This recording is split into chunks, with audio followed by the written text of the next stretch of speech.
Hi friends, welcome to Kavitha's fashion ఫైస్ ఛానల్కి స్వాగతం అండి. ఇప్పుడైతే మనం ఇడ్లీ మీదకి చట్నీ ప్రిపేర్ చేసుకుందామండి. ఈ చట్నీకి అయితే కావాల్సిన పదార్థాలు పల్లీలు, పుట్నాలు, కొబ్బరి, పచ్చిమిర్చి, కొద్దిగంత జీలకర్ర, రుచికి సరిపడా సాల్ట్ వేసుకున్నానండి. ఇవైతే ఇప్పుడు మెత్తగా గ్రైండ్ చేసుకొని తీసుకొచ్చుకున్నాను. ఇప్పుడు చట్నీ అయితే రెడీ అయిపోయిందండి. ఇందులో మనం పోపు వేసేసుకుందాము.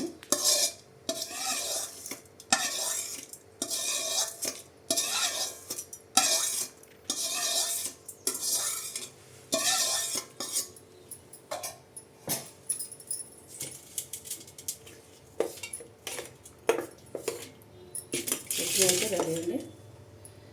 ఇడ్లీ మీదకైతే ఈ కన్సిస్టెన్సీలో ఉండాలి. ఇడ్లీ మీకు సూపర్ చట్నీ రెడీ అయిపోయింది. ఓకేనా అండి, బాయ్ మరి.